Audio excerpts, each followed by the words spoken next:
What's up, everybody? I'm Daemon Hatfield here with Jonathon Dornbush, and after months of rumors, leaks, and popular demand, the Spyro Reignited Trilogy has been officially announced. Yes. This is a remaster of the original 3 Spyro games, originally released on the PlayStation 1, now for PS4 and Xbox One. Yep. Jonathan thinks this is a pretty big deal. Oh yeah, I'm really excited. It comes out September 21st, which is a day after the 20th anniversary of Spyro's first release back on PlayStation. And so just a couple weeks after Spider-Man. Yes, made by Sorry, Insomniac Spider-Man. Games. Yeah.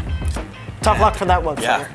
I bet Spider-Man will change his shape. Yeah, probably. He'll move farther away. Why is this so exciting for Spyro fans? Well, that date means a lot, especially it's ironic with Spider-Man from Insomniac coming so close because Insomniac developed those first 3 games back on the original PlayStation. Spyro's coming back. That trilogy, they're sort of the most beloved of the Spyro canon. There have been tons of games since them, but I think 1, 2, Ripto's Rage, and 3, Year of the Dragon are sort of held up as like the pinnacle of that franchise that people still love and fondly look back on, especially for a certain generation of players. And who's developing this this trilogy? So this trilogy is being made by Toys for Bob, the team who have been making Skylanders since it first came out. It switched a couple teams, but they were the first to do Skylanders, which back in 2011 was called Skylanders Spyro's Adventure. Yeah, and easy to forget that. Yes. Because it sort of blew up into its own thing.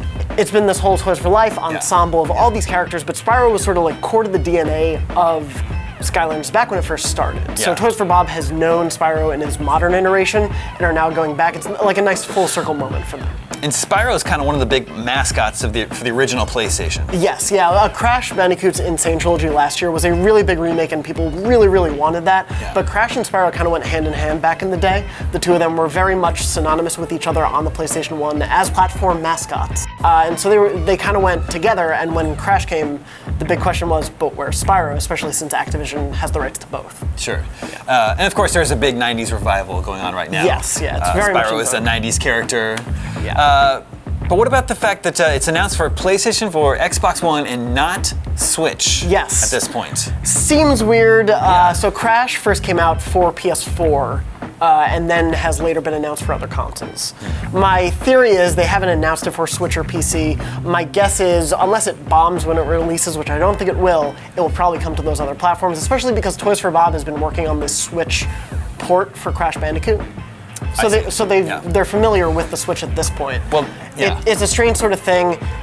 We spoke with the devs at IGN. We had an exclusive interview with them. You can see on IGN.com.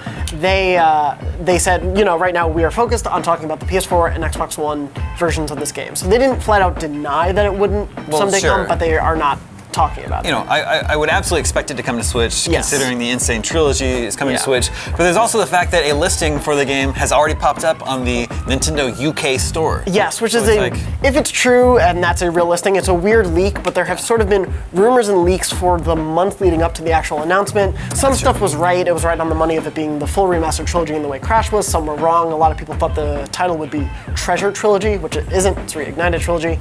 But this game has sort of been plagued with rumors and leaks for months of sort of its existence and all these things. So if it is coming to Switch, this is sort of almost the perfect way for that to come to light, even though it's not official. My guess is if it is coming, Nintendo would want that announcement for a Direct. Maybe, yeah, I guess so there may be some sort of shifted holding for that. Hashtag put everything on Switch. Yes. Well, obviously you're very excited for Spyro Oh, returning. It's been too long. I've got a scoop gem for you all. I've just learned this. The composer for the first 4 Spyro games. Do you know who it is? Stuart Copeland. Do you know who that is? I do, but I forget why. Actually. Drummer for the Police. Yes. Yeah. Did the soundtrack to the first 4 Spyro games. And so they're sort of keeping his soundtrack intact. They're reimagining it with sort of modern instrumentation, but they're very much sticking to what he made back in the day. Very cool. Thanks, Jonathan. Thank you. For much more on the Spyro Reignited Trilogy, stay tuned, IGN.